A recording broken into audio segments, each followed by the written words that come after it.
મારા મમ્મી એવું કહેતા કે દાળ અને કઢી તો તમારી સારી બનવી જ જોઈએ. જો દાળ અને કઢી સારી બને તો તમારી આખી રસોઈમાં ચાર ચાંદ લાગી જાય. તો એ વાત સાંભળીને હંમેશા મને એવું થાય કે દાળ તો પરફેક્ટ જ બનવી જોઈએ. તો મારી પરફેક્ટ દાળની રેસીપી તમારી સાથે શેર કરું છું. જો તમને પરફેક્ટ લાગે તો ચોક્કસ એક લાઈક આપજો, ચેનલને સબસ્ક્રાઈબ કરજો અને વિડીયોને શેર કરજો. ચાલો જઈએ મારા કિચનમાં.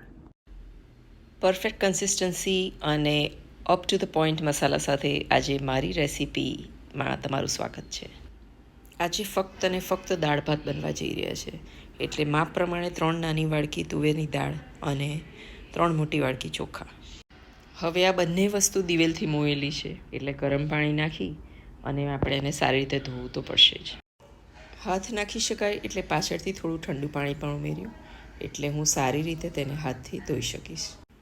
હું મઢીની અંગૂર તુવેર દાળ લઉં છું અને તેનાથી સારો એવો ક્વોન્ટિટી બને છે એવું મને લાગે છે. અને ચોખામાં હું કોહિનૂર બાસમતી રાઈસ આ વખતે મેં લીધા છે.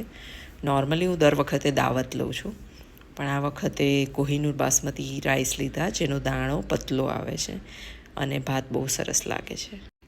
હવે આપણે જે ભાત છે તેની અંદર માપનું પાણી એટલે કે દોઢું પાણી, તમાલપત્ર ને લવિંગ, 1 ચમચી જેવું મીઠું નાખી દીધું છે અને થોડું ઘી નાખી દીધું છે, એટલે ભાતની સ્મેલ પણ બહુ સરસ આવશે. બસ હવે ઢાંકણું ઢાંકી અને તેને આપણે કુકરમાં મૂકીશું. અને કુકર ઉપર વિસલ નહીં મૂકીએ, આપણે વાડકી મૂકીશું. 15 મિનિટમાં ભાત રેડી થઈ જશે. બીજી બાજુ દાળની તૈયારી કરવા માટે મેં 1.5 ટામેટું લીધું છે, 3 લીલા મરચાં, ત્યાર પછી થોડોક આમોળિયા, લીંબુનો રસ અને લવિંગ. હવે અડધો કલાકમાં મારી દાળ સરસ પલળી ગઈ છે. જુઓ, દાણો ડબલ થઈ ગયો છે અને હવે આપણે તેને કુકરમાં જ બાફી દેવાની છે. તો અહીં જુઓ દાળ ભાતની તૈયારી કેટલી જોરશોરમાં ચાલી રહી છે. નાના કુકરમાં દાળ બફાઈ રહી છે, મોટા કુકરમાં ભાત બફાઈ રહ્યો છે. ચાલો, મેં 3 વિસલ કરી, દાળ મારી રેડી થઈ ગઈ છે. હવે એને બ્લેન્ડ કરી લઈશ. તો હવે એક નાનું કઢાઈ લીધું છે, કારણ કે દાળનો વઘાર તો જબરજસ્ત જ થવો જોઈએ. તો 1.5 પડી જેવું મેં ઓઇલ લીધું છે.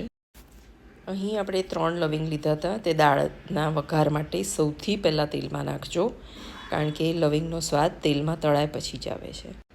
ત્યાર પછી 1 ચમચી ભરીને મેં રાઈ લીધી છે. રાઈને તેલમાં સરસ રીતે ફૂટવા દેજો. અમુક બહેનો ઉતાવળ કરે છે ને, એટલે વઘાર બેસતો નથી. અહીં થોડા મેથીના દાણા પણ નાખવા બહુ જ જરૂરી છે.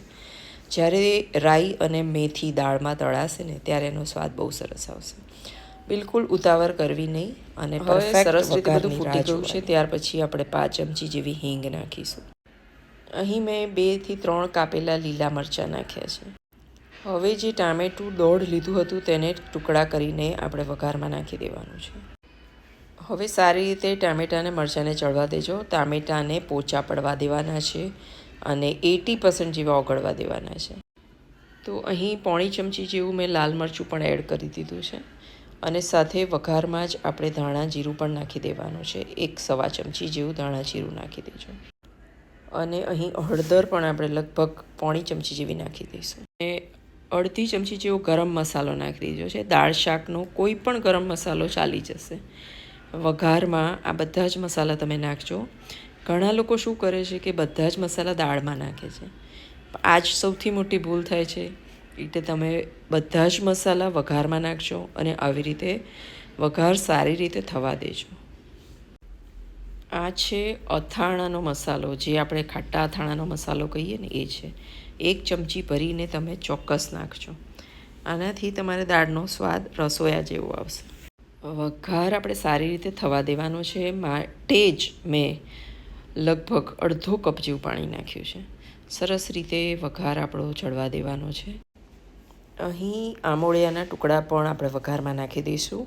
એટલે તમને ખ્યાલ આવ્યો કે મેં ખટાશ શેની લીધી છે. કેરીની ખટાશ લીધી, ત્યાર પછી ટામેટાની ખટાશ લીધી અને લીંબુની પણ ખટાશ નાખવાની છે. ચિંતા નહીં કરશો, દાળ ખાટી નહીં થઈ જાય, કારણ કે જેમ 3 ખટાશ નાખી છે એમ 3 ગરપણ પણ નાખીશું. બસ હવે આ બધું મિક્સ કરી અને આપણે દાળની તપેલીમાં બધું નાખી દઈશું અને ત્યાર પછી બધું ગળપણ નાખીશું. દાળ અને કઢી જો તમને સારા બનાવતા આવડતા હશે ને તો સમજી લેજો કે તમને બધી રસોઈ આવડે છે એવું કહેવાય. કારણ કે આ બે મુખ્ય ભાગ છે કે જે બધાને સારા હોય તો એવું લાગે કે આખી રસોઈ સારી છે. અહીં 1 ચમચી મીઠું નાખી દઈશું. ચાલો, દાળ જાડી છે એટલે આપણે એની અંદર 1 ગ્લાસ પાણી ઉમેરીએ અને ત્યાર પછી આપણે ગરપણ ઉમેરીએ. આ ગોળનું ગરપણ છે, તમે જોઈ રહ્યા છો મેં ગોળ આટલો યુઝ કર્યો છે. અહીં સાથે મેં 3 થી 4 ખજૂરના ઝીણા ટુકડા કરી અને દાળમાં એડ કરી દીધું છે. પ્લસ અહીં 2 ચમચી ખાંડ પણ મેં નાખી છે.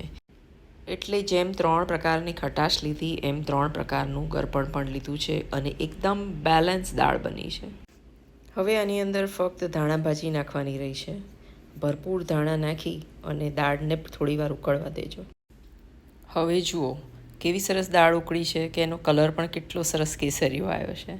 તો આવી કેસરી દાળ તમને ખાવાની ગમતી હોય તો આ કમ્પ્લીટ ફૂલ રેસીપી તમને આપી છે, કશું જ સ્કીપ નથી કર્યું. તો ચોક્કસ બનાવો. દાળ તો આપણા ગુજરાતી લોકોને અને વેજીટેરિયન લોકો માટે અમૃત છે, કારણ કે પ્રોટીનનો સોર્સ આપણો આ જ છે. છેલ્લે અડધા ઇંચ જેવું આદું મેં ઘસીને નાખ્યું હતું અને હવે દાળની કમ્પ્લીટ રેસીપી તૈયાર છે. તો ચાલો કમેન્ટમાં લખો કે કોણ કોણ મારી ઘરે દાળ ભાત ખાવા આવશે. બીજા કુકરમાં મારો બાસમતી રાઈસ તૈયાર જ છે. તો તમે દાળની રેસીપી ક્યાંથી જુઓ છો અને દાળ ભાત ખાવા માટે તમને બધાને આમંત્રણ છે. તો રેસીપી તમે ક્યાંથી જુઓ છો, કયા શહેરથી, કયા દેશથી, મને ચોક્કસથી જણાવો.